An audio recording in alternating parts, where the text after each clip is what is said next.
Chang? Ms. Bowen? Present. Dr. Steinberg? Here.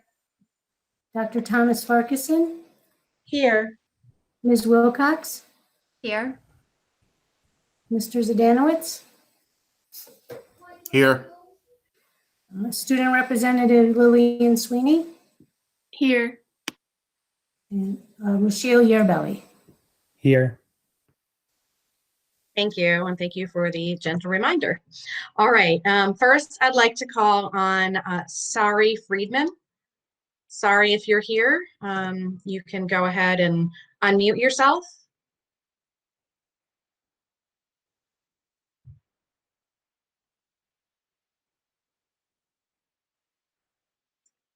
Okay, if not, we'll move on to Mike Yen. Mike, are you here tonight?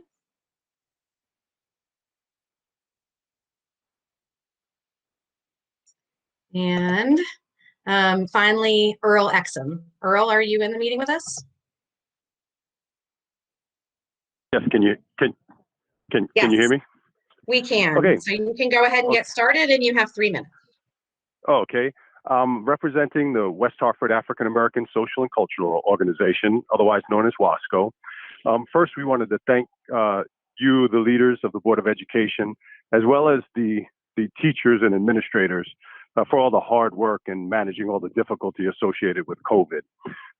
At WASCO, we've been very concerned, particularly about the Black students and the students of color, because we know how hard it is to learn in this environment and also to deliver some of the services that some of the students need. So we wanted to make you aware and make the public aware that WASCO is holding 2 education and family support meetings. One is on February 17th at 7 p.m. and the other one is on February 20th at 9 a.m. And the objective of the meeting is just for people to share what they've learned, best practices, and ways that they can help their children and their families, particularly around education, but any other issues as well that COVID is causing for their families.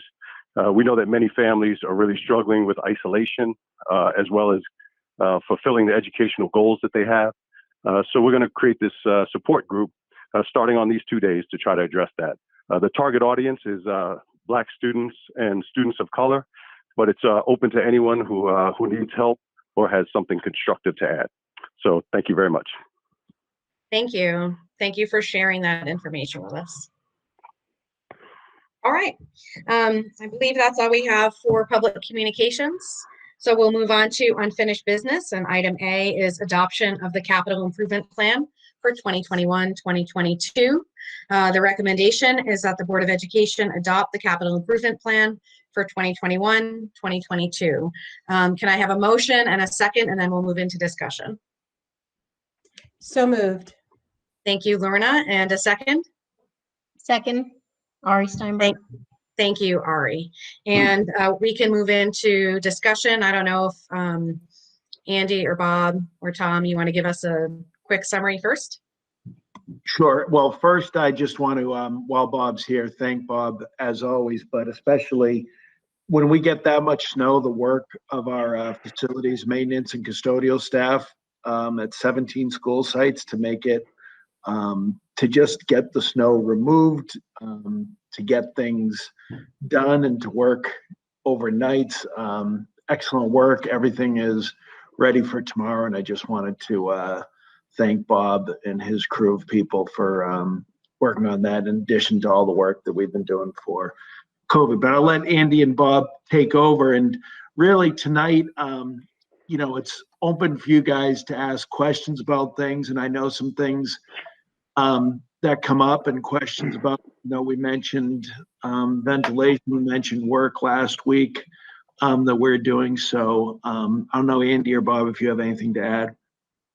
Not really. It's just, as Tom had said, that, we presented at the previous meeting. If there's any questions, if there's any concerns, as we said, this then goes to the town.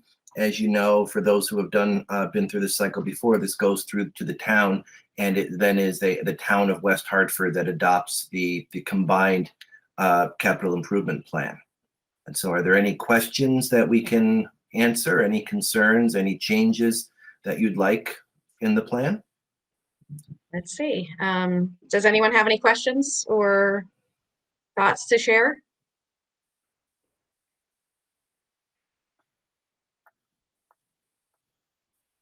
I have a question. We have in this plan a 20-year plan for air quality. Can we talk a little bit about that? What the specific goals are of that plan and whether there might be an opportunity for us to get that work done in a more efficient way or expedient way? As with most things in life, Deb, there's always a chance of getting it done. It just requires more money. And so I'll let Bob, we've actually priced that out and we have a plan for all of that. And we can share what it would be to cut that down to a 10-year project that covers all of our elementary schools. As we've talked about, this really has come to bear as being a priority. And, this is really something we've been talking about for 5, 6, 7 years or so. And it's really become a priority as we saw with the pandemic. Bob, do you want to sort of walk through? Sure. So, as Andy indicated, we've been pursuing this for a number of years. Originally, I think it was, if we did it all at once, it'd be a $40 million project. It would be almost impossible to do all at once. We based on a limited number of contractors and just how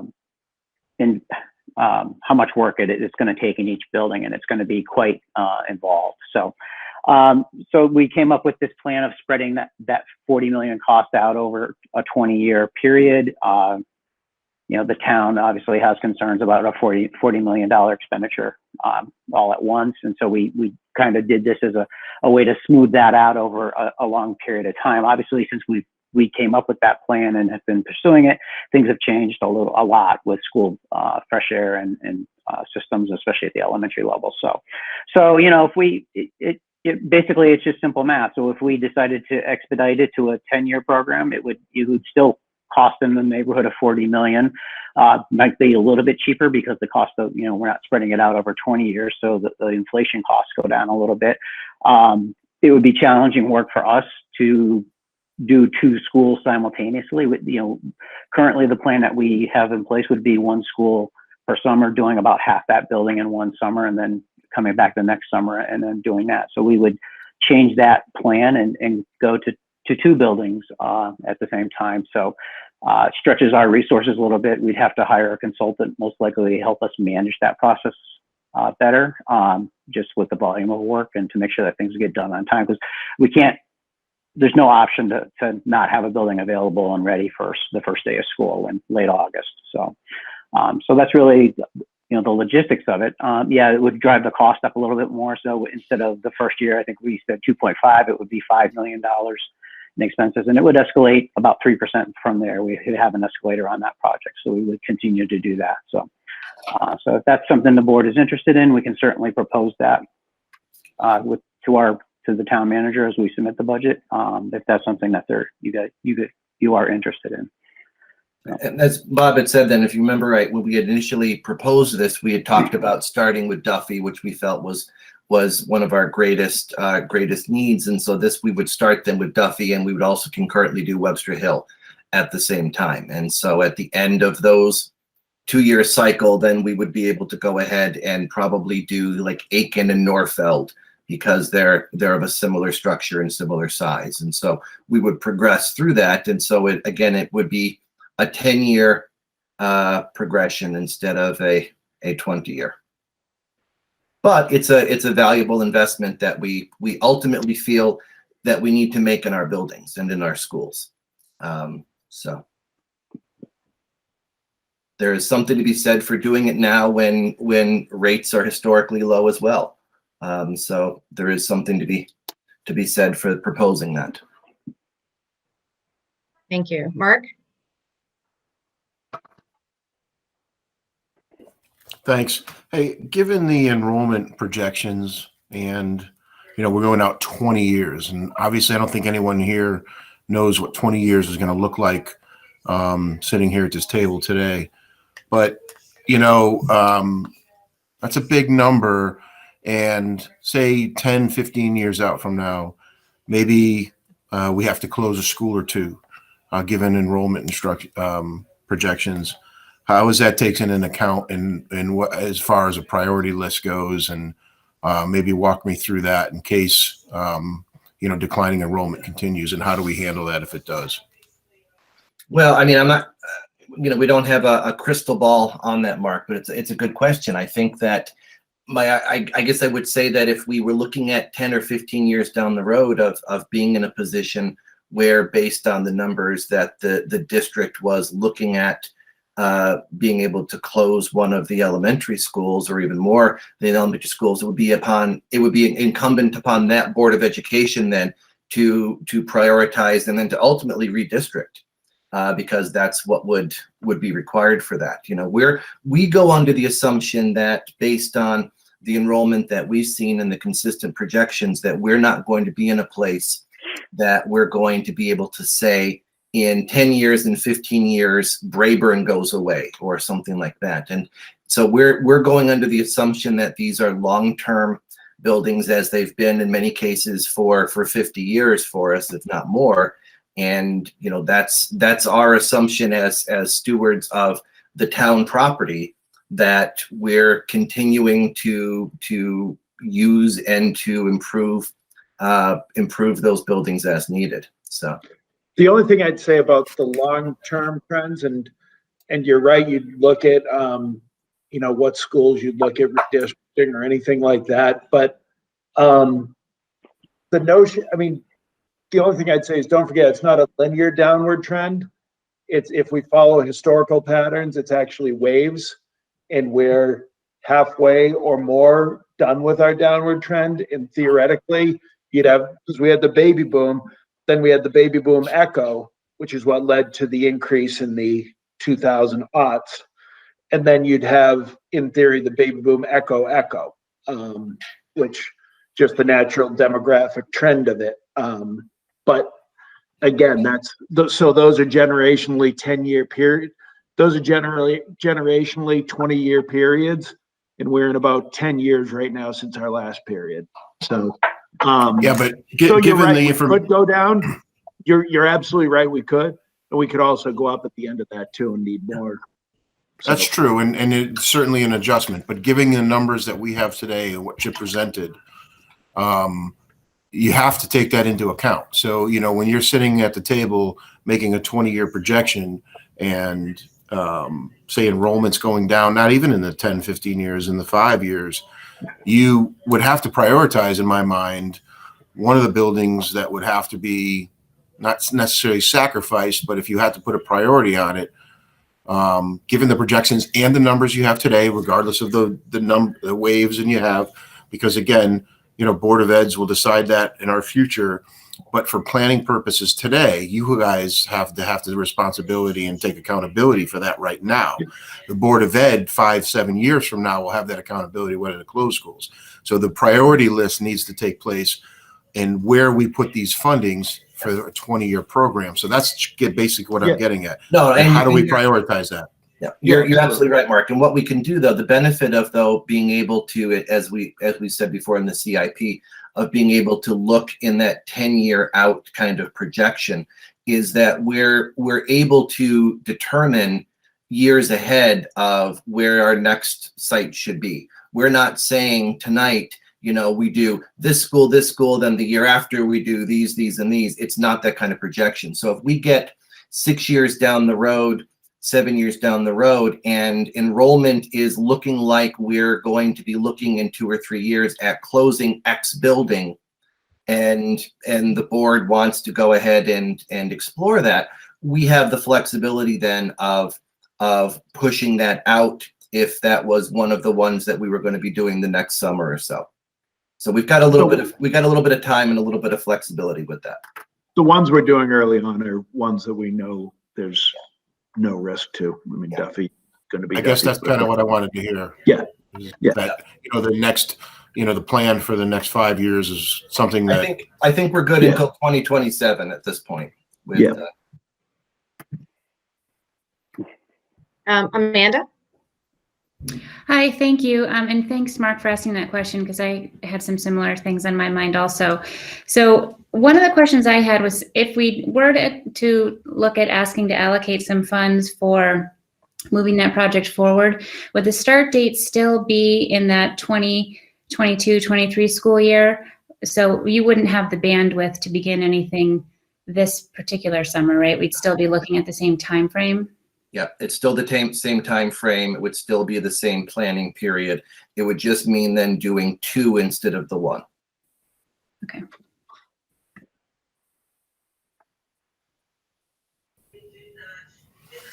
Other questions on especially on this topic?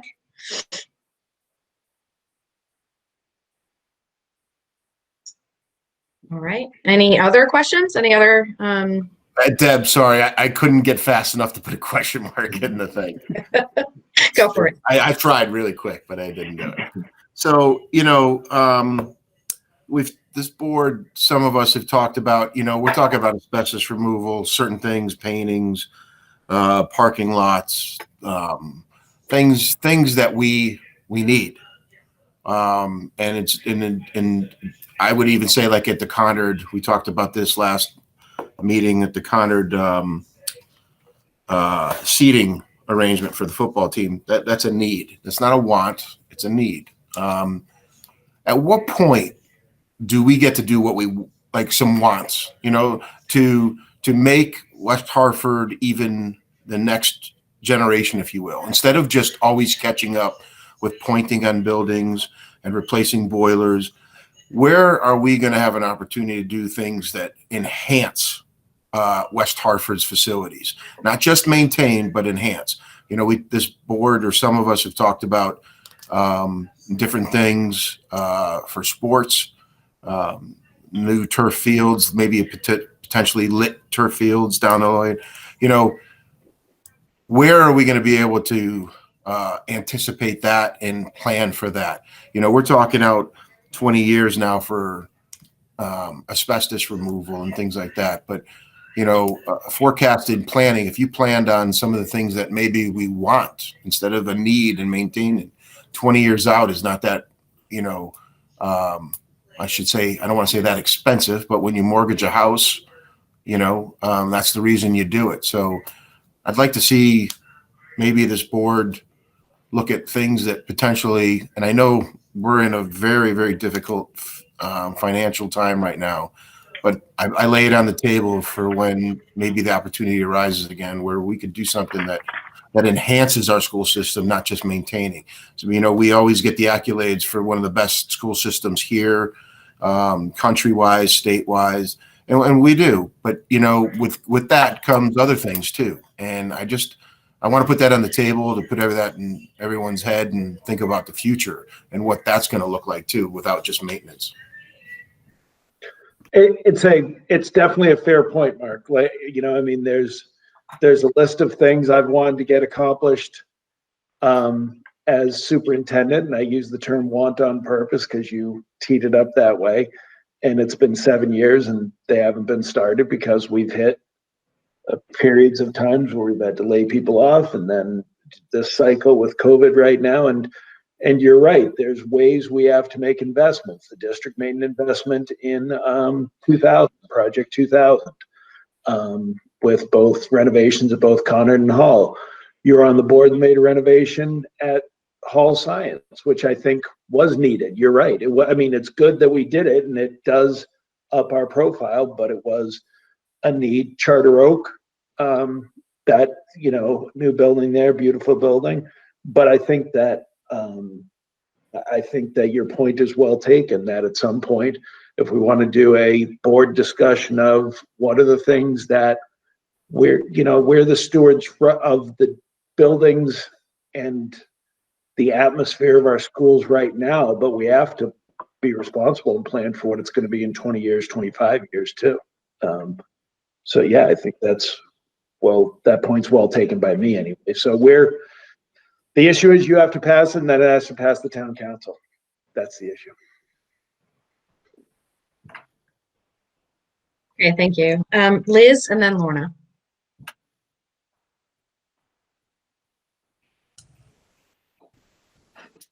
Just to go off of what Mark said, I'm interested in continuing that conversation as well. And I think that it would be interesting to explore some options of improving our buildings for the future. I also had a specific question, and that was in regard to the asbestos removal. Is that money being spent pretty equally throughout the buildings, or are there certain buildings that are targeted that seem to have the most asbestos? I'll take it. So the asbestos money is typically associated with other projects. So we're doing flooring replacement at several schools, and a lot of times that asbestos, the flooring contains asbestos, either in the tile or in the mastic. So that asbestos account is used to help pay for that, to pay for the abatement portion of that project, and then we use other monies for the new flooring product. So it's typically not a standalone abatement project. It's done usually in concert with as part of another project, because anytime with our older buildings that we go into them, we're typically going to find some type of an environmental remediation that's necessary. So that's why the asbestos account just stands on its own. Okay, thank you. You're welcome. Lorna? Yes, thank you. My question is a food for thought question to the team. Recognizing that whatever we pass has to ultimately be presented to the town council, and it is passed, they either approve it or will make recommendations. What type of conversations may be had when there are certain line items that pertain to elements that are not exclusively used by the school, but may be used by other town members? For example, many of our playing fields or our tennis courts, for example, we know that those are used by members of residents of the town. And so just curious what type of conversations or maybe sidebar conversations are had when it comes to coming up with recommendations or the budget, when we recognize that many players play a role in the use of those facilities. Well, fortunately, Bob, it's a good question. Fortunately, Bob works for both us and the town. So Bob, why don't you talk about how that work goes back and forth with your communication, both with me and the schools, but also with Matt? Sure. So, there's obviously a good working relationship between both the town and the board, and a recognition that we share facilities. I mean, the Board of Ed shares a town hall with each other. So we're generally pretty good at sharing. So there certainly is recognition of that. Obviously Leisure Services uses our buildings, our fields, et cetera. But the Board of Ed also uses Cornerstone and the Veterans Memorial Rink. So there's a lot of back and forth on that. So I think the town is very supportive of the Board of Education and the facilities, and recognizes that they're paying for that. Whatever they put into the schools, they also get to utilize too, and get the benefit of that as well. So but again, it's always a question of cost and budgets. So So I think, you know, there's certainly a good working relationship there and a recognition about that we share facilities and that, you know, the investments are, and again, as we've talked about in the process, this really is a town process. So in this instance, the Board of Ed is acting as a department of the town and submitting a request, and the town will take it into consideration. But they're also balancing many needs. So they're balancing public works, they're balancing engineering, you know, road paving, balancing the purchases of fire trucks and other equipment. So there's lots of things that the town is trying to balance here, as well as the education side. So lots of expenses. So it's a lot of pressures. So, but it's always a good conversation, and we all try to work together and to do the right things that we have to do. So, in fairness, this is a constant discussion. Like, you know, we'll have some people sometimes, be it principals or PE teachers, say, well, I don't want the town using my gym for the basketball league. And it's, well, no, these are the town's buildings. I get people say to us all the time, you guys have it where people are like, we want to name this after this person. Well, we can't just decide how I don't get to just bestow names on things. There is this kind of shared ownership between the town and the schools to make sure that we're good neighbors and good partners. And yeah, there's times where it's, you know, where I think to myself, well, our kids, that's in our budget, but our kids use it less than the community does. And then at the same time, there's, you know, we have to go to the TPZ meeting when we present. There's a separate meeting for the budget approval. And Bob and Andy and I go to that. And I've been there where they're, you know, the constant hammering about roads. We need more work on roads.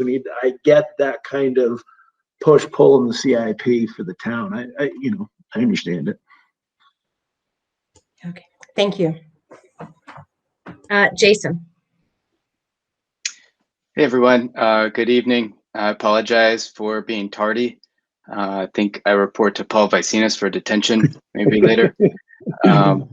But you know, Mark's question about long-term planning got me thinking if there's consideration for, or if there are general considerations for sort of making our facilities climate ready for climate change or for other kinds of environmental issues that we, you know, are on the horizon. And then, you know, sort of related, maybe not. Since I don't know the answer, I'll just ask. You know, I was thinking about, you know, gardening spaces at our schools, and I thought that maybe that's not a CIP issue. That maybe that's, you know, maybe more at the principal level, how school grounds are managed. But I wanted to ask anyways. So two kind of environmental related questions. Do you want me to handle the gardening one first, Bob? Because don't forget, I used to be Andy, so Bob and I had to do this for years.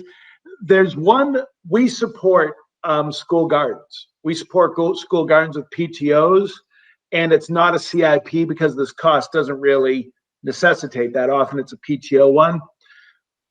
The problem that's come up over the years, to be candid, and I'll say it so you don't have to, Bob, is that we have a group of parents come through that is really gung-ho about this, and they want a lot of things done, and we do a lot of things, and then they move on, and that group leaves the school, and the next group just doesn't happen to like that. And then we've got this plot of land that if you don't have the teachers, you know, we designed Charter Oak that way so that we would have that in continuity as kind of a part of the building. Whereas in some other areas, there's been a push-pull, but it doesn't need to be in the CIP. That's something typically PTOs handle. And we just try to get an agreement that this group, the PTO, is going to be a driver of having people doing that work. And Bob, do you want to talk about the work climate-wise and some of the things we've done over the years? Sure. So, you know, pretty much anything we do, we try to put an environmental lens on. So to look at energy efficiency, to do anything we can to promote that within our buildings. It's a good teaching tool. It's good stewardship. So we always are looking to do that. So as you're aware, as we do a roofing job, like at King Philip, took us 3 years, but we did it. And we just put solar back onto the roof over there now. So we go back and do that. We're also mandated by town ordinance for any larger project to it to be LEED Gold certified, to build it to that standard. So for anything larger, I think it's about $5 million. I think it's the $5 million cutoff. So, and we don't have anything like that right now in the pipeline, but we are required to do that. But we also try to do that as much as we can.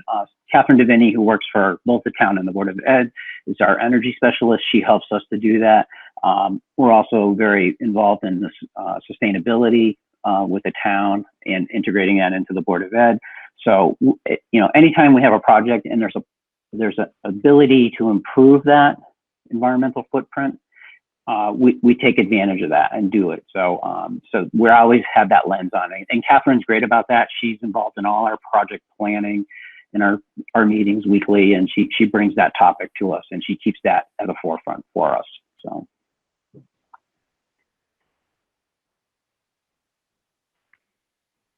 Awesome. Yeah, thanks, guys. Mark, and then Amanda. Yeah, thanks, Bob. I don't know if you had mentioned, I don't know if you want to handle this or somebody else, Tom or Andy. You know, you said other towns do this and that. You know, and I don't want to compare ourselves to other towns, but I just don't know. What do other towns do with their buildings, their school buildings? Is it always owned by the town and not the school board? Is that consistent across Connecticut? And are the playing fields the same way? Are we different? Are we the same? Is it 50-50? Just explain to me how other towns, is it a charter and how that works? And I guess I'm not familiar with how other towns work as far as who owns what. Yeah, so you know, to my knowledge, the way it's structured similarly throughout the state is that typically the towns they do own the buildings, and so you know, when the Board of Ed decides that they no longer want a building, the building reverts to the town, and they have to decide what to do with that building. So they are the owner of the building. So so that's the arrangement, and same thing with the properties. So it is I think it's you know, in West Hartford we operate a lot differently than a lot of towns. We're not so divided. The Board of Education versus the town, we're somewhat integrated with our folks, so directors and workers, and so that we have a good working relationship, I think, better than a lot of towns. So a lot of towns come and do ask us about how that relationship works. There's other towns that do that too, but there's not many. So it gets very territorial. So so I think, you know, we do operate a little bit differently. It's a little bit more efficient. It's friendlier. It's for the benefit of the residents,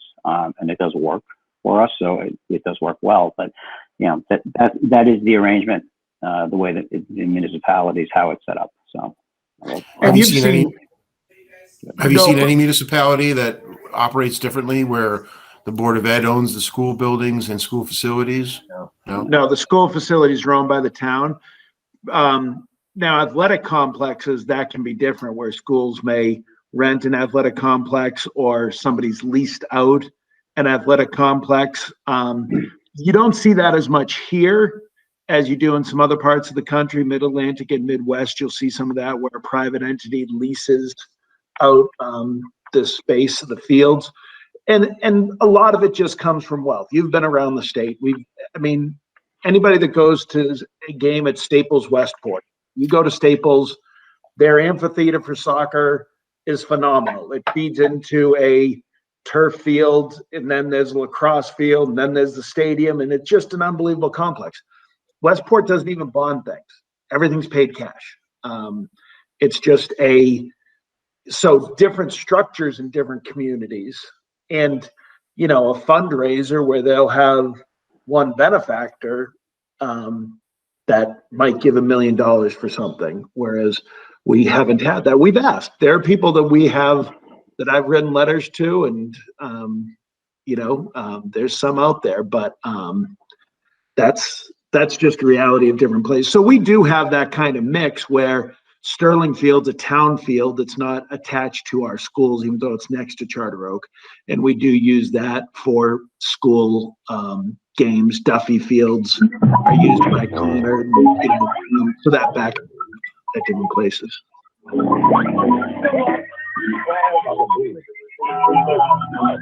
Somebody, Does anyone have control to do muting? I did. I got Thank it. you. I don't know Mark, if there's anything to add to that, Bob. Did that cover that, Mark? Yeah, thank you. I was just wondering, I just never really even crossed my mind until we started talking about it today. Amanda. Thank you. So I just wanted to circle back to the air freshening systems and the timeline for that.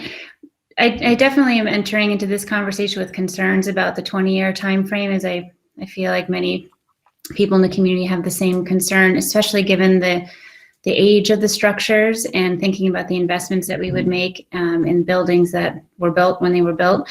And I'm wondering about, so that's my first concern, is that time frame from a health and safety perspective and the investment timing of those structures.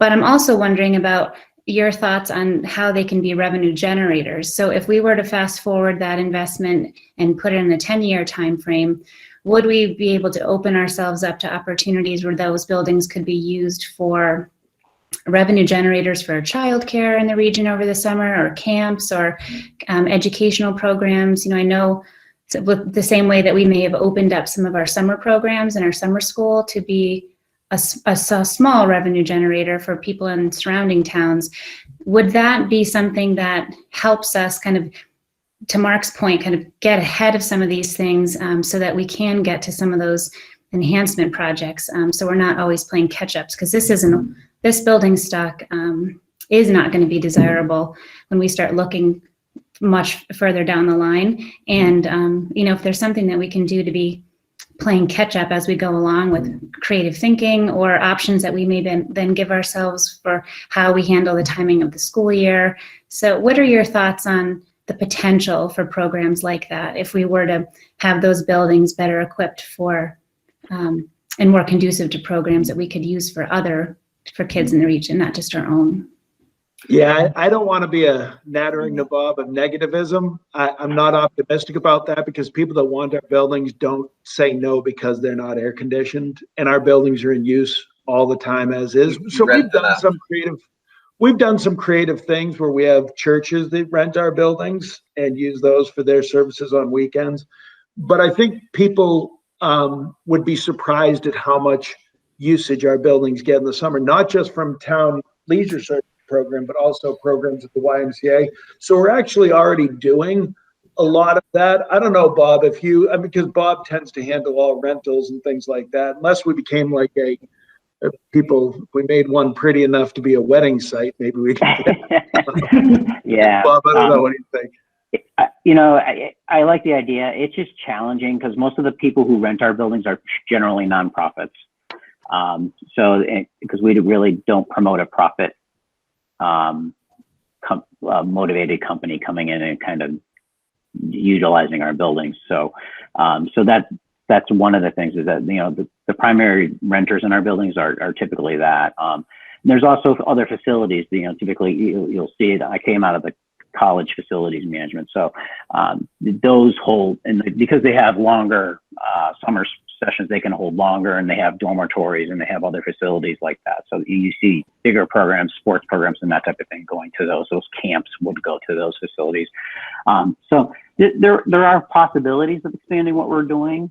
You know, our leisure services people run a lot of programs in our buildings during the summer, and they hire a lot of people. They do a lot of programs, and they you know, again, they're not there to make a profit, but they do run a lot of programs. So there's always possibilities for that. And sure, if we improve our stock of buildings and make them more attractive, I think it would increase our appeal for rentals. You know, the fact that we don't have air conditioning in a lot of our buildings does deter some people away from potential rentals. So, Thank you. I guess what I'm thinking of is, because that was my assumption of the kind of groups that we're attracting currently.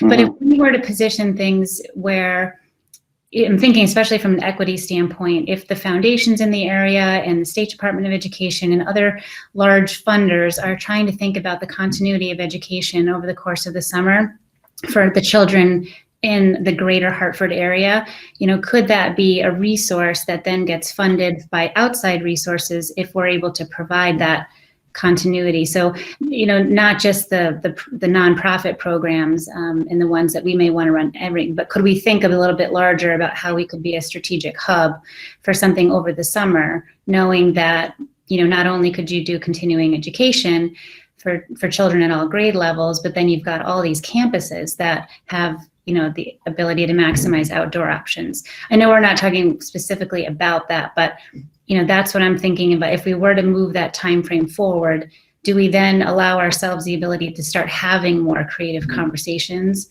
that then allow us to start putting away money into different funds so that we can start to do some more strategic enhancements?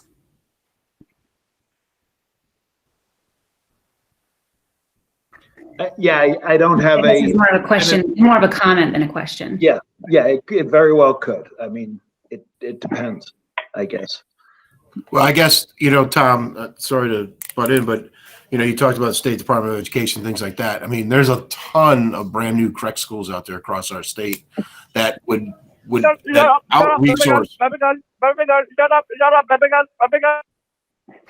out-resource us right now today. And for us to get where those correct schools are, I don't think there's a return on investment at all, regardless of anything that we do to enhance our buildings. So, I don't want to be Debbie Downer on that one, but it's just that there's so many facilities out there that are through our education department throughout the state. It would take us 20 years just to catch up.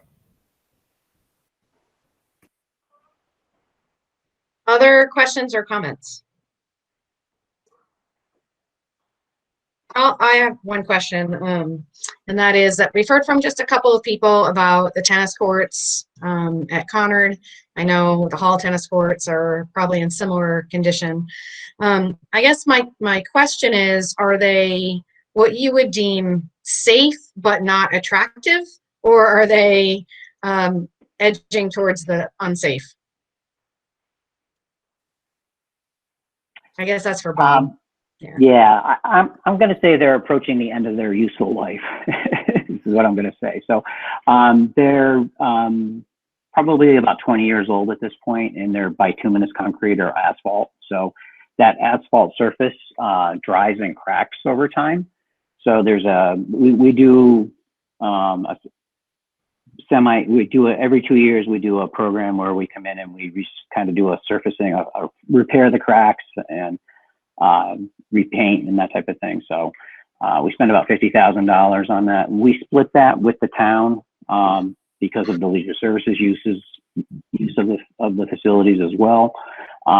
We have both high schools have 12 tennis courts each, which is unheard of in Connecticut. Everybody else has 6 generally. That's kind of the standard. So we have this very nice setup of 12 courts at each location, and we host the annual CIAC tennis tournaments at those locations because of the number of courts, and they can play so many matches simultaneously. So it is a wonderful thing to have, but we are looking at a substantial reinvestment in those. So we have a couple of ideas regarding those. And we know that they are coming towards that. So in the spring, we will be doing our treatment that we do every 2 years anyhow. So that will come.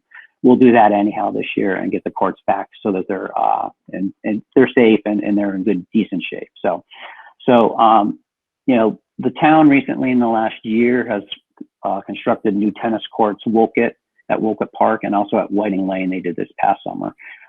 And what they're using there is a newer technology called post-tension concrete. And obviously concrete's much more rigid, and the post-tension gives it more rigidity, so you don't get that cracking over like you do with bituminous concrete. So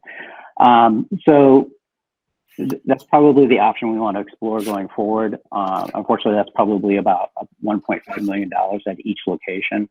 So $3 million. We certainly have it on our radar as something we want to do, but it's going to take some time. We're going to have to find where we're going to put that into our capital improvement process. So, we could do something in the meantime. We've looked at some options. We've had some companies come in and look at the courts to kind of extend the life out maybe a little bit more. Probably for about $250,000. We think we can probably do some treatments to the courts that'll give us another 5 to 7 years until we can get to that point where we can afford to do the new replacement courts. So that's kind of our thoughts. some thinking about where the tennis courts are right now. So. And with those quotes, that would be to resurface or rebuild the same number of courts at each school. Yeah. So would the quote go down significantly if we didn't build the same number, or was it not? Sure. Really Yeah. You know, there's a economy of scale, obviously, with 12. So right. you know, it would go down substantially, though. I mean, it is 12 courts, so at 1.5. So probably if you only did 6, it probably could bring it down into the 900 to $1 million range, probably. So. I would say that's something to think about. On the converse, we don't have cuts in tennis, and our kids can all play tennis, which there is a value in that there's a sport that all kids can play. So. Yep. It also allows the boys and girls tennis teams to practice at the same time. So again, most towns don't have that luxury. Most high schools don't have that luxury. So. Are there other questions? If not, are there any motions? Hello, there I got your Microsoft Microsoft Computer has devices. Please call the intervention at 8050. If not, are there any motions for amendments to the CIP before we vote?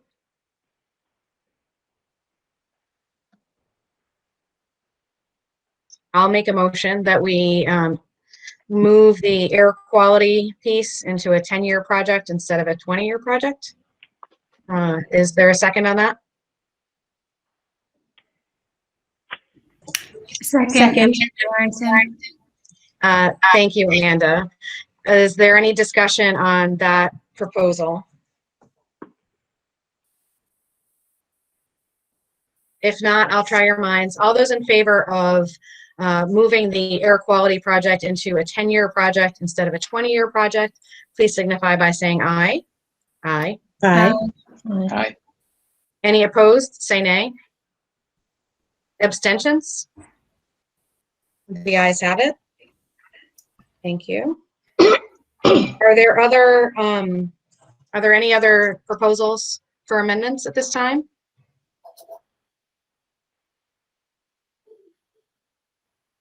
If not, we will vote on the amended motion, which is the adoption of the capital improvement plan for 21-22 with the amended air quality piece. Is there any further discussion on that amended motion? If not, I'll try your minds. All those in favor, please signify by saying aye. Aye. Aye. Aye. Any opposed, say nay. Abstentions? The ayes have it. Thank you. And thank you so much for that really robust discussion. And I think some of us are going to put our creative thinking hats on now. So maybe we can get some of those wants like Mark had indicated. We're going to be coming forward with some cool ideas next. Well, just keep in mind that the town has to approve that. Yeah. I mean, which yeah, we'll see what happens. Well, we appreciate the consideration of our colleagues on the town council for this proposal. Thank you. Moving on to new business, the adoption of educational specifications for the abatement of asbestos containing materials at Webster Hill Elementary School. And the recommendation is that the Board of Education adopt the education specifications laid out in our board booklet. Do we have a motion on that and a second, and then we'll do discussion? So moved. Thank you, Lorna. And a second? Second, Jason Chang. Thank you, Jason. And discussion. We get to you again, Bob, right? Yep. So this is a requirement as part of the construction grant process from the state. You have to provide an educational specification. So this is for Webster Hill School.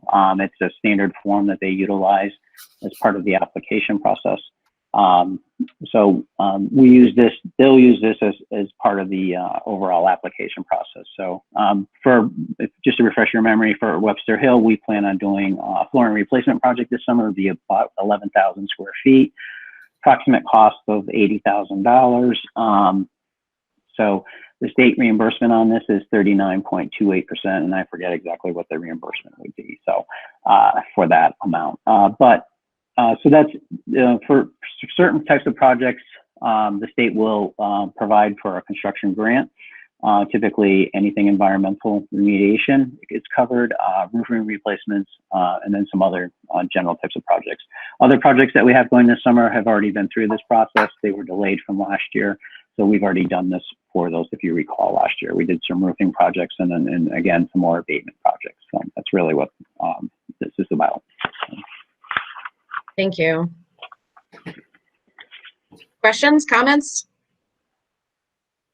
So we'll be getting around 32,000. Yeah, about that, right? Yep. Mm-hmm. And spending about 48,000 on our own. Yes, correct. Okay, if there's no questions or further discussion, we can vote on the motion. All those in favor, please signify by saying aye. Aye. Aye. Aye. Any opposed, say nay. Abstentions? The ayes have it. Thank you very much.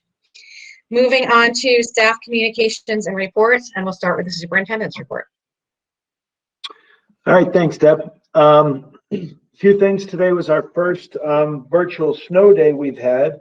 As we know, this is an experiment for this year, and like everything else this year, there's some that are vocal opponents of it, some that are vocal proponents of it, and some that want a full day. And, you know, this is one of those days that it would have been a very difficult, we may have tried to get through with a delay, and that would have been tough. So this keeps our graduation on track, and we'll probably discuss our graduation next at the next meeting and establish a date that, which will be solid, but we have to remember we're establishing graduation date under parameters that right now we couldn't have a graduation. It would be dependent on the governor's executive orders. But total today, and a couple of you had asked questions previously, staff absences, we only had about 10 staff absent today. And a lot of that was COVID related and quarantine related from previous to, so that's about a quarter of what a typical absence rate is. Speaking to principals anecdotally, I spoke to a few of them at the end of the day, and they said their absences for students will get more numbers at the end of the week, hard numbers, but it looked pretty typical to what we had done with virtual last year. We went into virtual as far as a student absence rate was. So, and that's at the elementary level. At the high school, I think it was pretty similar to what kids have been in, because every other week has been that way anyway. So it's really no change in attendance that way. So overall, a positive day and a good day of school that gets us closer. We are kicking off African American History Month, and you know, I want to thank our schools for the work that they've done on that, and committees, and you know, obviously Rosina's work there to make sure that the things that we're doing are thoughtful and not just reliant upon 1 month of the school year, and really focused on our equity and anti-racism work throughout the year. And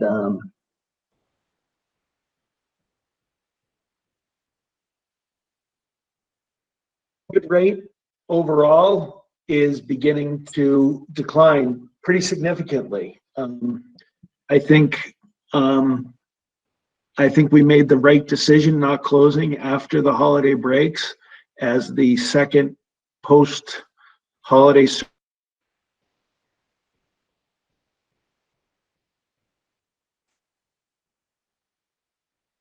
times with substitutes, but right now our numbers have certainly stabilized, and the numbers in town have stabilized. I think our last 4-day period was the lowest number of cases we've seen since the very beginning of November. So we expect to see our numbers continue to decline.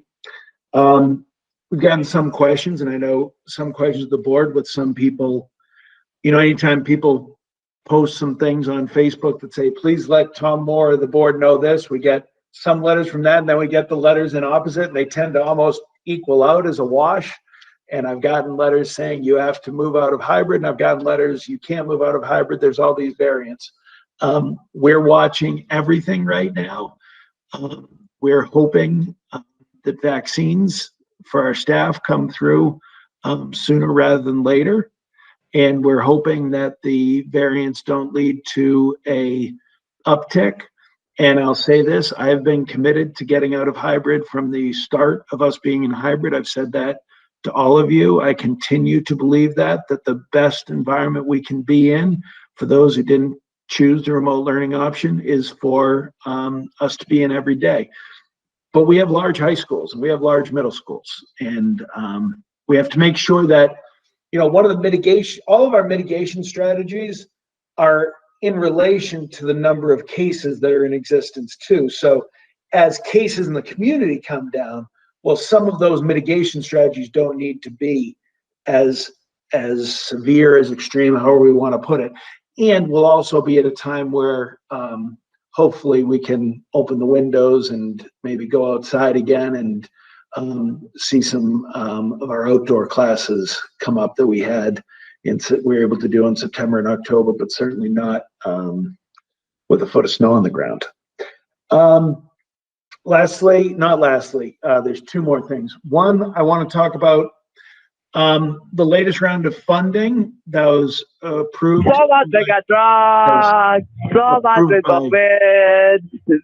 Having fun. That was approved by Congress. Was 400 for Connecticut's share to be shared amongst the schools was $492,426,458, of which West Hartford will receive $3,999,415. And we actually have to apply for that. That's the allocation. We have to fill out a whole application by February 22nd. So we get not just do the budget, but we have to do a budget for these funds also. And those are to be used over a 2-year period. And I do want to stress again what I've stressed before, that this is not to supplant any spending, and that the state will audit all of our spending on this as they have on previous spending that's come through. We can't just decide, okay, well, this would have been our budget. This is going to be our roll forward. Well, we're going to cut $4 million from that. That is in violation. The state can rescind that money if that's the case. It is very specific in a lot of ways, the things that it can be used for. I was on a call with Liz today and Andy with the state education department about those things. And, there are good things that we can use it for that we've been looking at. Services, community providers. How do we work with community providers to provide social and mental health? Extra tutoring, extra summer programs, extra special education programs, extra social emotional support programs within the high school, summer, after school, extended school day for certain students. All of these things we'll be working over the next 3 weeks to develop this plan. There are some things for devices. There are some things if you were a 1 school district or a 2 school district, you could use part of that on ventilation. I don't want really people to get caught up on that because we can't use the $4 million on ventilation and cost ourselves the $40 million with the extra costs we're going to need to do. One of the things we can do, because a lot of it has to be on mitigation strategies for next year, and we don't know what percentage of our students will be able to be vaccinated by next year, so you can use it on some lower class sizes, but it has to be lower than what you would typically do. You can't decide, okay, we're going to do this.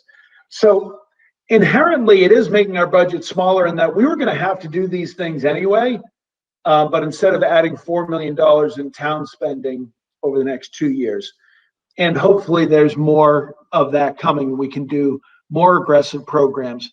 We know, and we're going to present on some of these things in a couple of weeks. We know the impact on this, on kids and families. We know the areas that we need to make sure we're doing a lot of work. And I've said this to you guys before, people talk about reading and literacy, and that's really important. But nationally, the early trends are showing that math is a dramatic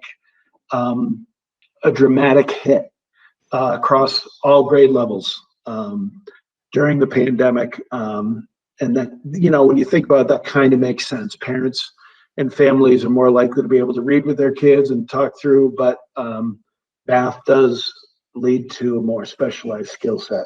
So a lot of work with how we're going to be spending that money. So we'll share that with you when we present the budget. We'll also present how we're looking at spending these funds over the next 2-year period.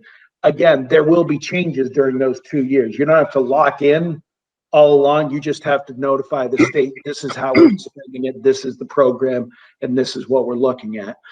Also, as part of that community spending and social emotional support, certainly Rosina's department, there are ways that this money definitely fits the bill in community relationships that we need to look at, and we will be looking at how we can augment the work that we do there. So before I take questions on that, we had questions before, and I said I would share with you, and I'm going to turn it over to Paul. There was a survey about our remote learning experience, and Paul, if you want to share some of the results from that. Sure. Thank you, Tom, and good evening, everyone. I have the privilege to just report out on behalf of Susie Sinatro, our principal for our remote learning environment at the elementary level, and Tim Kessler, our principal at the secondary level, some results of a parent survey that they indicated, I should say, at their presentation. They'd be following up with parents to really just get a gauge on their engagement, on their satisfaction, right? So they sent out a survey in early to mid-January. Both surveys are still active with the community, but they've been running for about 3 and close to 4 weeks. So we've got a good response rate, certainly from the elementary level, close to, say, 130 respondents spanning all grade levels. Highlights come out with communication, an 81% positive response on satisfaction regarding communication from the school, which I highlight because that's something that I know was a little bit of a friction point from some of the parental feedback we may have received. So they're definitely finding greater satisfaction with the news. Some things they highlighted: newsletters, the principal coffees, obviously email, and then there's some kind of a backpack feature online as well. Parents were asked to rate their satisfaction from low to high relative to student engagement and separately student enjoyment. And at the elementary level, as of this evening, there was a 93% positive response for engagement, a 94% positive response for enjoyment. And parents were also asked some things that they felt were positives and things to improve on. So a lot of positive feedback from our parent community on small groups, the personalization of instruction, the attention paid to teachers.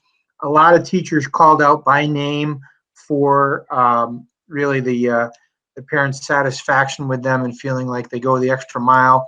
A lot of comments on commitment and a lot of comments on communication. Areas for improvement they talked about. 2 kind of big themes that I saw was they just wish they had more time in the day in general, and they talked about things, enrichment and greater depth with visual arts. At the secondary level, very similar things, a much smaller response pattern, interestingly, but very similar trends. They had 92% positive response on communication, which is a fair bit higher. And then similar numbers, they had 95% positive response on engagement and 85% positive response on enjoyment. So not to say that our secondary kids don't enjoy school as much, but maybe just noticing a slight difference there. The positive trends from the open-ended comments from parents related a lot to the communication, a lot to the atmosphere at the secondary level. Parents feeling that secondary students felt just a little bit more calm or a little bit more ability to have attention paid to them versus the big school environment. And things that they talked about, areas for potential improvement, you know, they were a little bit, some trends of some communication about, hey, the length of the day is a little bit too long, they said. And of course, at the secondary level, there was some trends talking about the social engagement, the ability for kids to engage with their peers outside of academics. So I wanted to share that with you just to kind of close the loop. We had that presentation. I'm very, very grateful for all the work of the remote learning environment teachers. They've really had to reinvent their craft. And it's just a testament to their dedication. And at the secondary level, so many of them kind of wearing two hats, living in both the in-building world and in the remote world. And, you know, so I just go on record of thanking them for everything that they're doing. I'll throw it back to Tom for your questions. Right, thank you. I'm sure there are folks with questions, so go ahead and put a question mark in the chat box if you would like to ask any.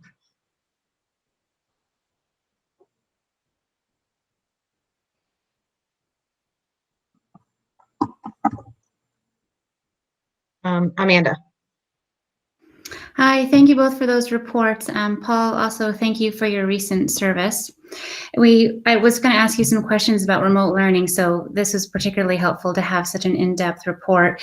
And also, thank you very much to Susie and to Tim, because I think we can all remember that, you know, didn't have a lot of time to put this remote learning experience together. So particularly with all the different things that needed to be attended to in the first half of the year, that's really significant feedback. So I'm glad to hear about that.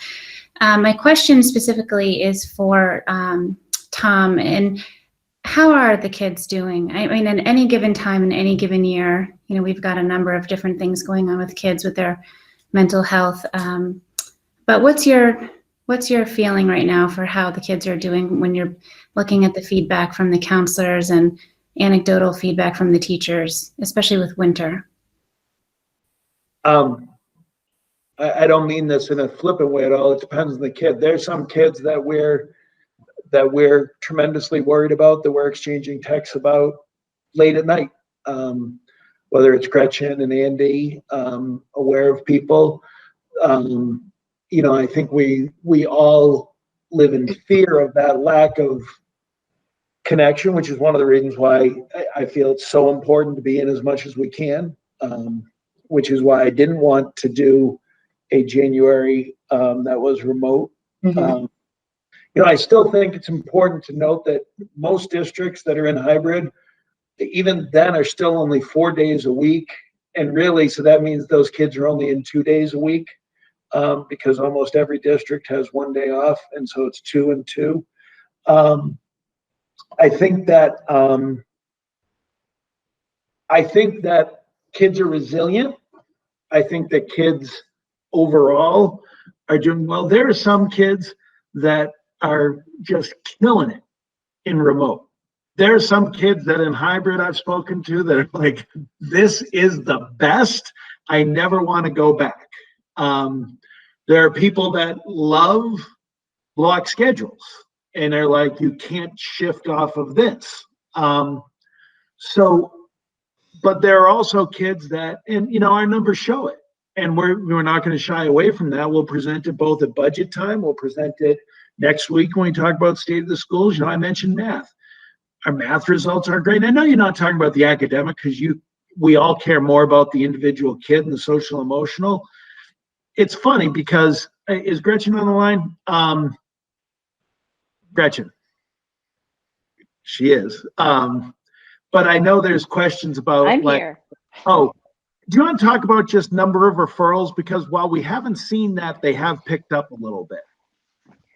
So the number of referrals starting last March in terms of at-risk assessments and things like that, the questions that decreased, it diminished significantly, and into this year, our at-risk assessments, those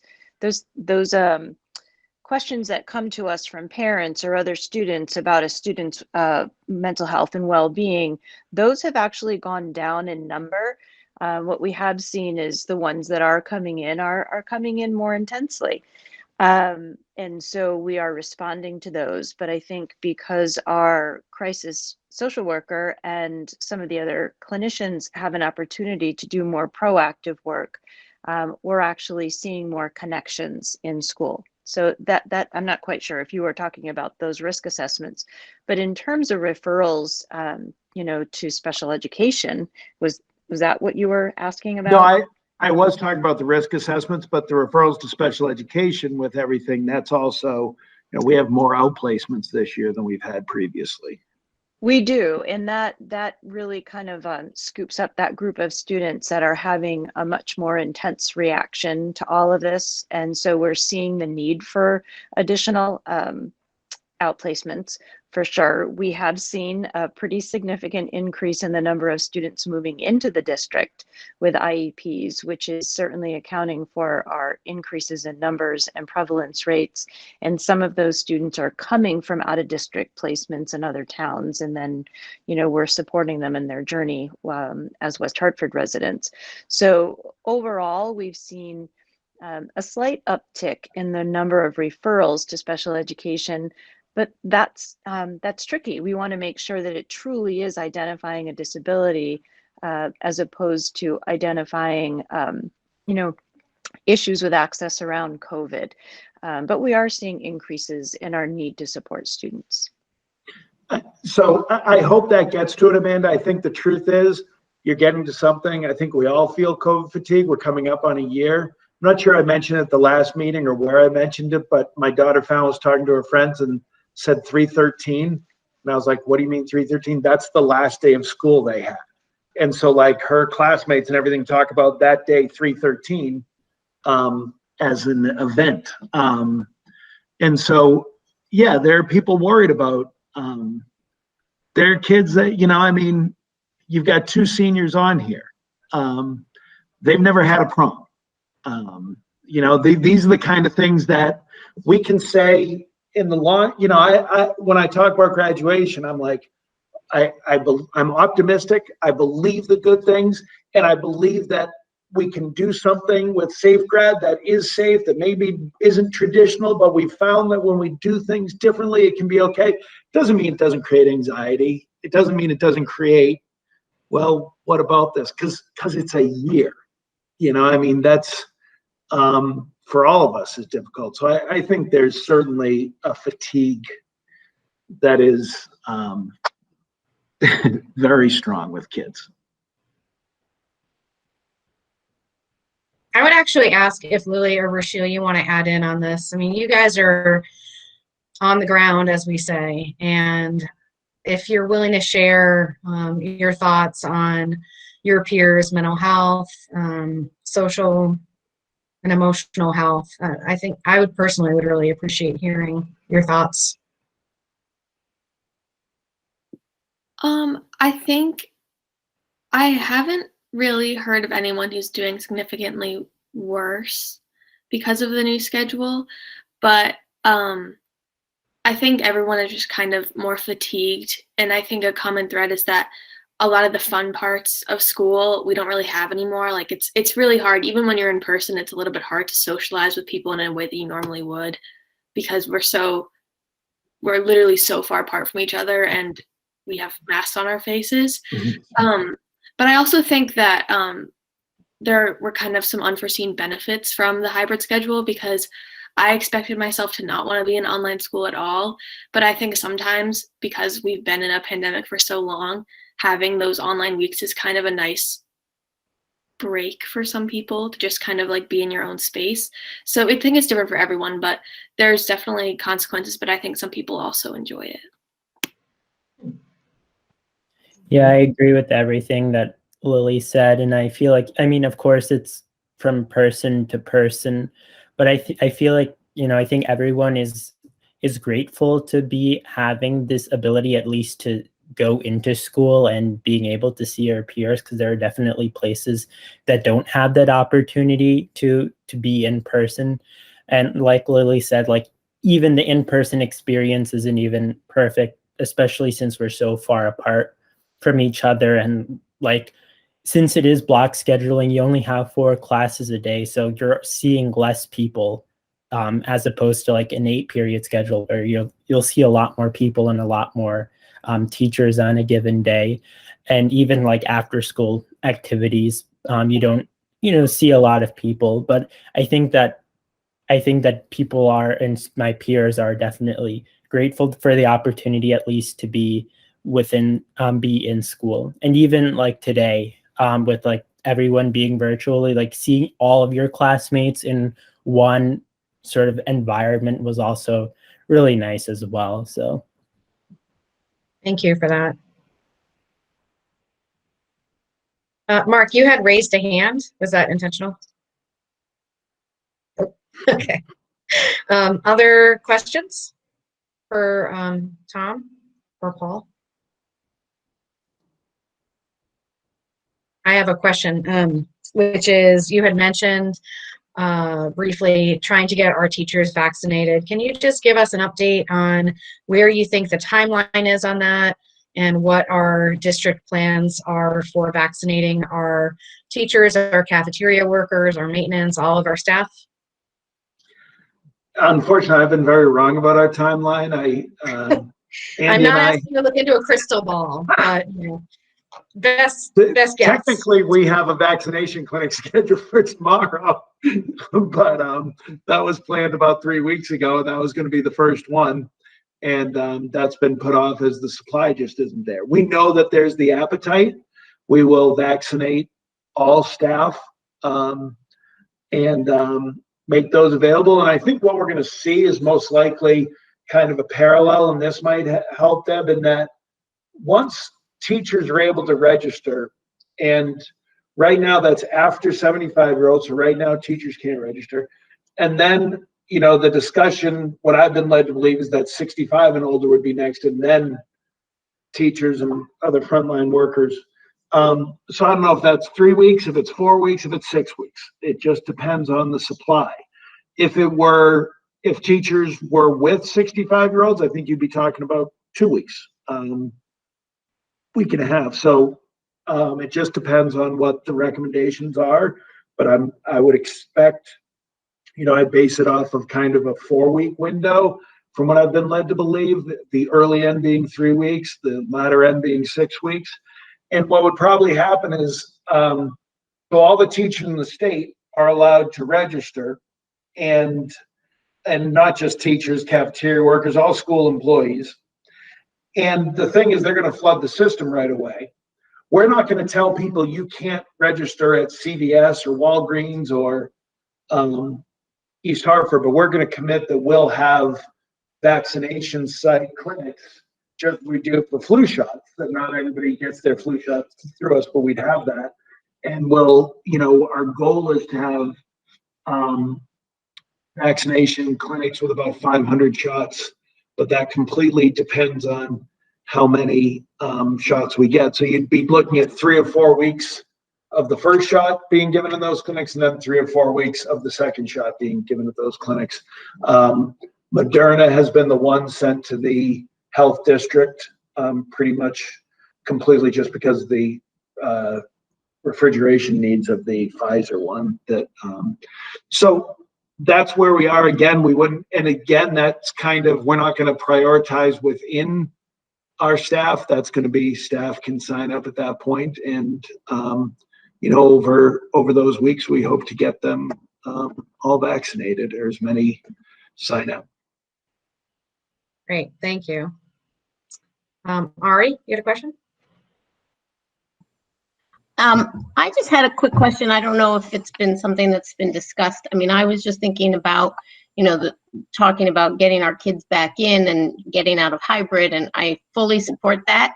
But my question to you is, we kind of saw these natural spikes in our numbers. Thanksgiving, for example, Christmas, the week after Christmas, the week after New Year's. And I'm just wondering, can you speak to kind of the impact of, I'm just thinking personally, President's Day weekend, April break, like, does that affect your timeline when you think about how are we going to get kids back in and out of hybrid? To be honest, that affects my timeline less than the new variants and their impact does. Just in terms of because the fact is we know how it spread. It spread through families. I mean, it spread through family gatherings attached to those events more than it did from travel. The impact of travel is people need to quarantine in the time afterwards. And we've had issues with that sometimes. So I'm hopeful that, so April break, we're talking about 3 months, 10, 12 weeks from now. So we've basically been mass vaccinating for a month now.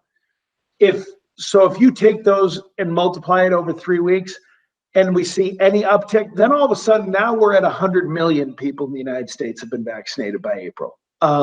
That changes our reaction to the variant. That changes our reaction to so much. It's not herd immunity. I'm not saying that, but it does take the vectors down. So February break, February vacation, the fact that it's not the long break it was, in effect, February break is now the same of what we just had over the weekend in these 2 days, except no remote day. So yeah, there's some people that'll go away, but hopefully we won't see the same kind of family spikes as we saw over Thanksgiving. Hope that helps.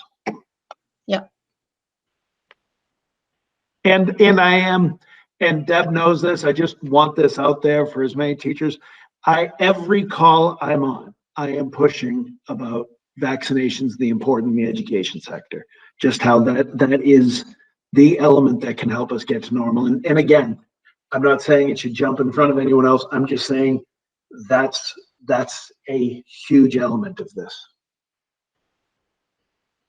Thank you. Jason. Yeah, thank you.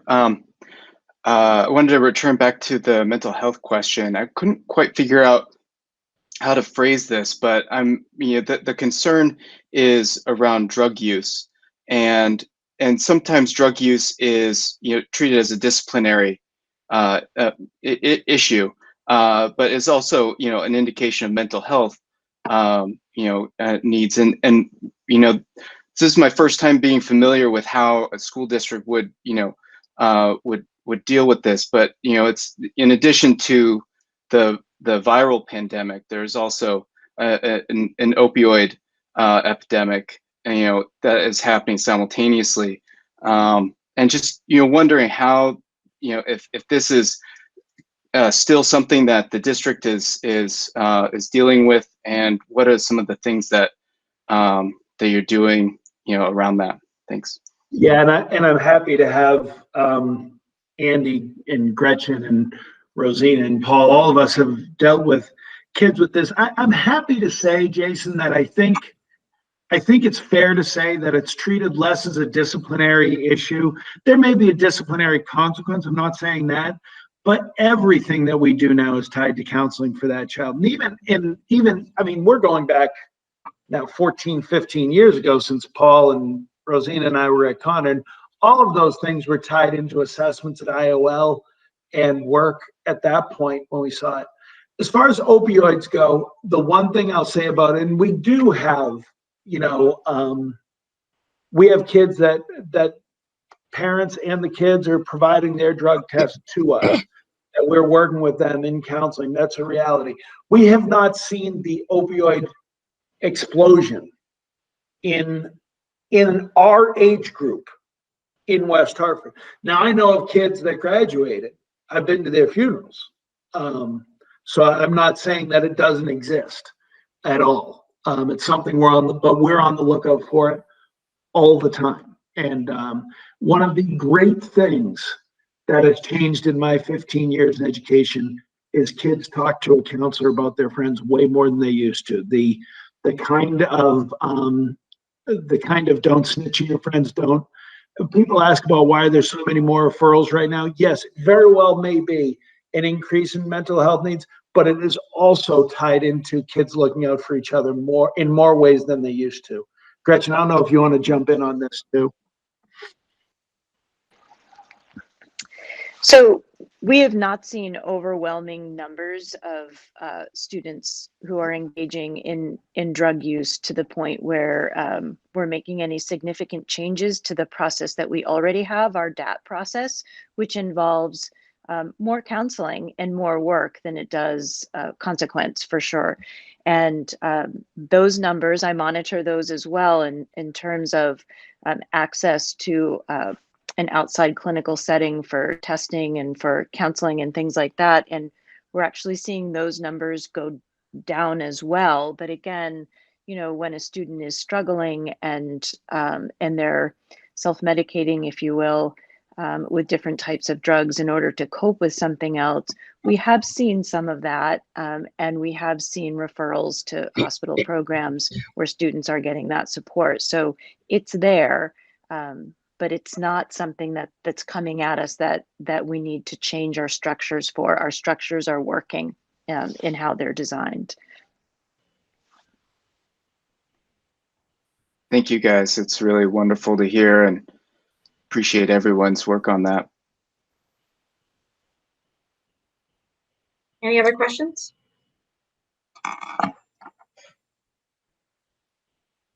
Okay, thank you. Thanks so much for that report. We'll move on to staff reports and board discussions, and we have a personnel report. So I'll welcome Rick. Good evening, everyone. The personnel report can be found on pages 11 and 12 of your board packet and reflect the changes in certified staffing that have occurred over the last couple of weeks.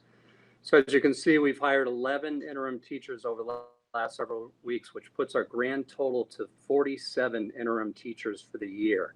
To put things in perspective, we had a total of 20 interim teachers last school year. So this increase in activity can be primarily attributed to the pandemic. And I'd like to say a couple of things about this larger group of interim teachers. First, we're very fortunate to have found the quality of candidates that we have found here. We are in the beginning stages of our non-tenure review process, and in our performance reviews with our principals and department supervisors, this cohort of teachers is exceptionally strong, to the point where we're going to work really hard to try to keep as many as we can as we move into next year. Also wanted to recognize our leadership team, who have worked hard across the district to welcome this group of teachers onto their respective teams and to assimilate them with what we're doing as a district. When we hire an interim teacher, we don't view them as a temporary replacement. We view them as permanent members of our team, even though they may only be here for a few months. So from setting individual goals with our teachers, assessing their goals that they're working towards achieving throughout the year, and then looking at things that we're doing district-wide, like social emotional learning and social justice. As an example, this large group of interim teachers are just as integral to what we are doing. So a big thank you to our leadership team around the district for what they're doing with our interim colleagues and our long-term subs. One other outlier I would point out in this month's report is that the 2 additional mid-year retirements, which when added to the 5 that we had last month, puts us at 7 for the year, which is again directly attributed to the pandemic. As I said last month, typically we get 1 or 2 mid-year retirements. So the fact that we're at 7 is very, very unusual. And that summarizes this month's report. I'd be happy to answer any questions that the board had. I would jump on, for those of you that are new on the board, we do non-tenure reviews every year where Rick and I sit in with every teacher that's been a teacher for less than 4 years. Rick, Natalie Simpson, myself, with the principal, department supervisor, and we go through every single teacher in the district that's non-tenured. We talk about what they've seen. And this year we're through about half of our elementary schools now, and the glowing reports. And what's different? So one of the things that's really hard in West Hartford when you apply is we have a limited number of openings that come up, and people want to be here. So a 22-year-old fresh out of college is competing against somebody with 10 years experience. That it's kind of, we bring that person in and we know what they're going to be. Well, this year we have a wealth of these brand new teachers, and the energy and the excitement that the principals talk about them with is just, it's been the best rounds, the most positive non-tenure reviews I've been a part of in my career in West Hartford. Just real excitement about some of these beginning educators. And again, this is tough because there's going to be, we can't bring everybody back at the end of the year, but we're going to have discussions with people about, you have a home in West Hartford, you just need to be patient with us for a while here. So, Yeah, but exactly. it's been great. Yep. Couldn't agree more, Tom. Any questions?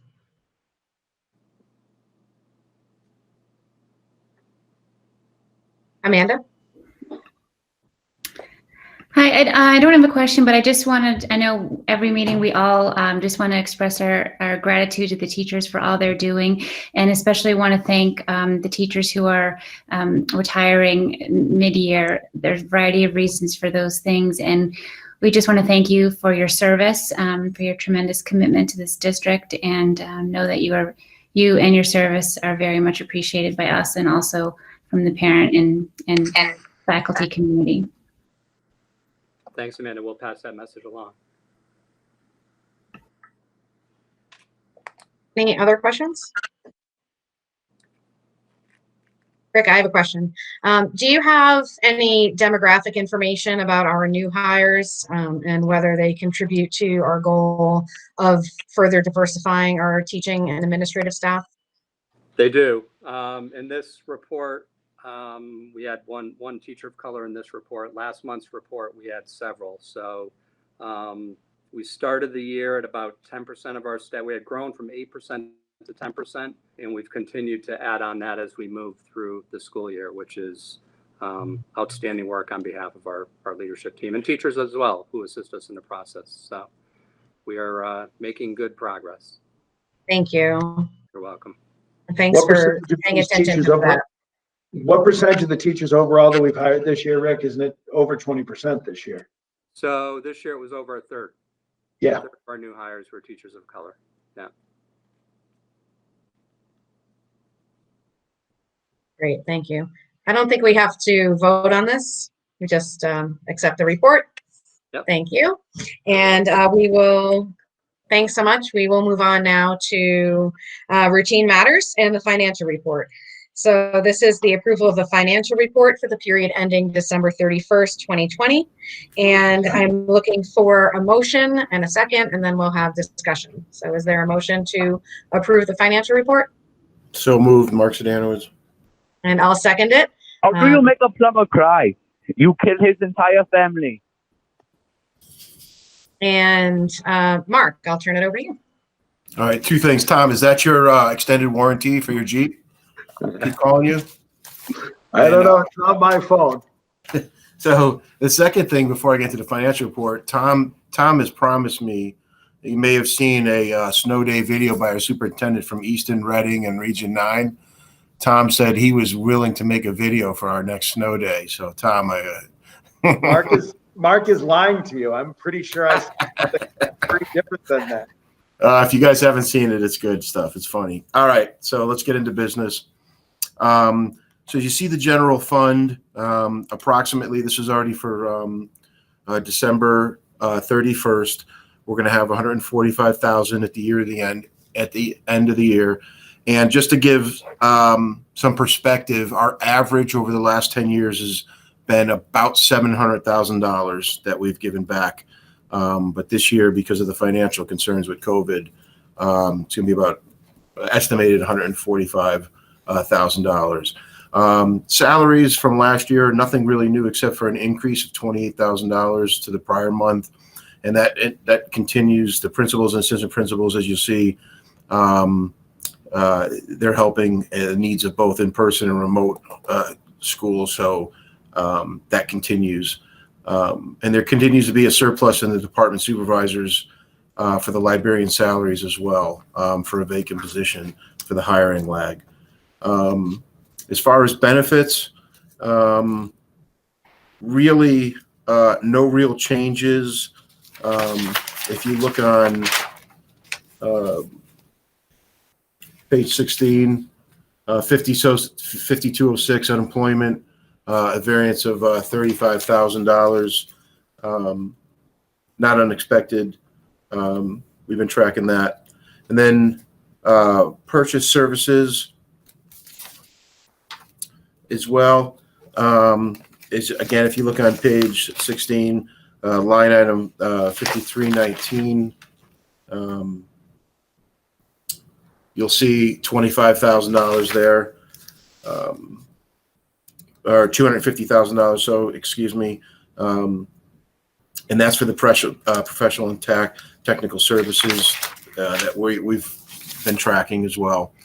And then supplies and materials. That's the pandemic related purchases, about approximately $150,000. And then the grant funds, we've talked about this before. There's no new grants, but we continue to spend that money for teachers and salaries. And then in the special program funds, no real change, nothing unusual there. The nutrition services continues to be operating at a loss. $86,000, a little more than $86,000, and we see that we're probably going to have to tap into the general fund for that. And it's up from November, and we look at that as we've had less operating days in 3 less operating days, to be matter of fact, as far as remote goes in December. So, but we're looking at having significant funds help with that general fund for a balance. And outside of that, there's no real changes to report. Liz, if I missed anything or if any questions, we could talk a little bit about the middle school is 10 to 12% not in the buildings. That has to do with the nutritional services. And then half the kids are in hybrid as well, plus those 3 days. So that's why we continue to see that loss of nutrition services. But we've been seeing this over a period of months now. So again, although the losses increase, there's not real significant change here as far as what's happening. That concludes my portion. If you have any questions or that maybe Liz can help answer, or Deb. Thank you. Questions?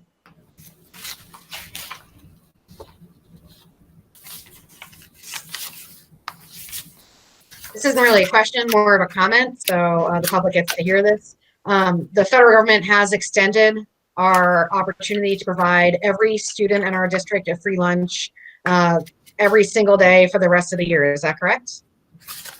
Correct. That's correct.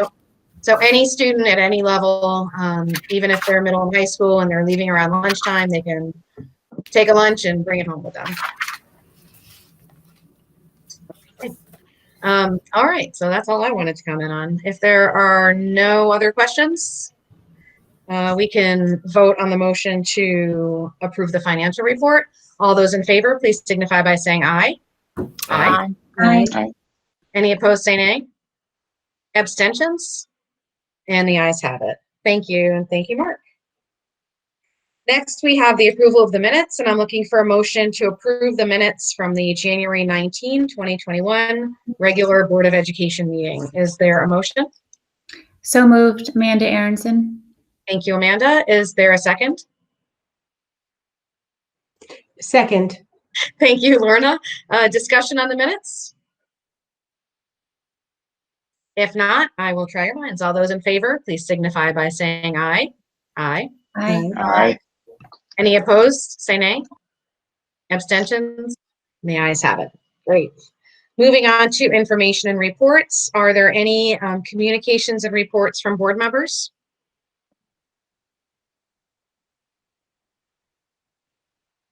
If not, other information and discussions. I don't think we have any of those. Moving to non-staff communications and reports, and we will have our reports from our student board representatives. And this time we'll start with Lily. Okay, thank you. After using up our final snow day of the school year on Monday, today was our first remote learning day that was caused by weather. It pretty much just felt like a typical day of online school. And with no afternoon classes, there was a lot of time after school to spend outside in the snow. I know my sister, for her Latin class, had to go outside and build a snowman. So I thought it was cool that they were kind of combining the snow with the lesson. To celebrate Black History Month, Hall will be sharing a relatively unknown Black history fact every day of the month during the morning announcements, which are available on the school Instagram and on the website for people who aren't in the school building on those days. Today we learned that Black History Month started as a week-long celebration in 1926 when it was created by Black historian Carter G. Woodson, and it became a month-long celebration in 1976. Black History Month occurs in February because it is the month in which Frederick Douglass and Abraham Lincoln were born. Hall Theater will be live streaming their performance of the play, How to Overthrow Your Student Government in 7 Easy Steps, on Friday at 7:30 p.m. and Saturday at 2 p.m. Tickets are free and streaming information can be found on the Hall Theater blog on the school website. Safe Grad will continue to fundraise throughout this winter by selling the very trendy hot cocoa bombs, which can be purchased at the Hall Athletic Office or on the Safe Grad website. And they make pretty good gifts. And finally, last week, President Biden appointed Hall alum Jessica Rosenworcel, class of 1989, to be the chairwoman of the Federal Communications Commission. So congratulations to her. Thank you. Rochelle. Hello, thank you. So since the last meeting, things have been pretty uneventful at Conard, to say the least. Last week was the end of the second quarter, and this week is the beginning of the second semester and the third quarter. Looking ahead, this month marks Black History Month. A few events are planned for the celebration at Conard, and more details regarding these programmings are still ongoing and will be sent shortly to the students. Students in years past have really enjoyed these events, and I'm confident that this will be the same even for this year. And I would also like to make a few comments regarding today's e-learning, most of which was mostly positive. I felt that the communication regarding today was very clear. The early email notification from Mr. Duarte sent yesterday afternoon helped students prepare for the potential outcome of today.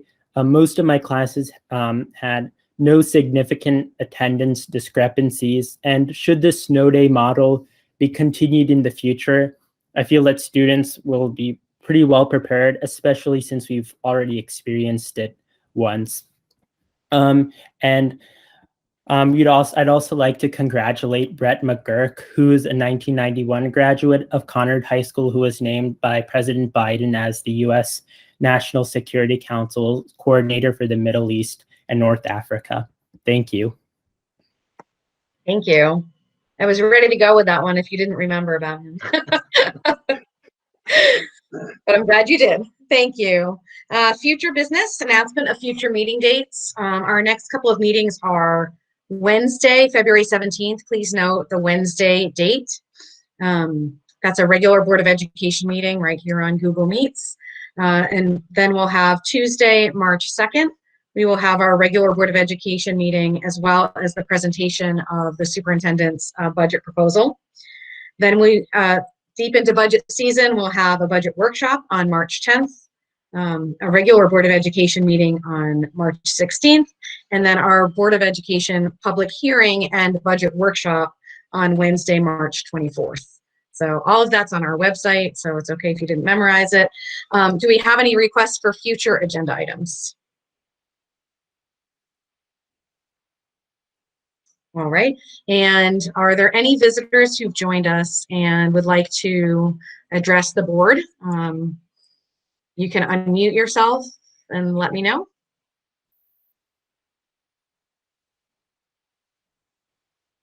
There's nobody on, Deb. Okay. All right, great. And seeing as we do not have an executive session, we can move to adjourn. Is there a motion? So moved. Thank you, Lorna. And a second? Second. Thank you, Ari. And 8:44, meeting is adjourned. Thank you so much, everyone. Have a Good great night. night. Take care. Good night. Right.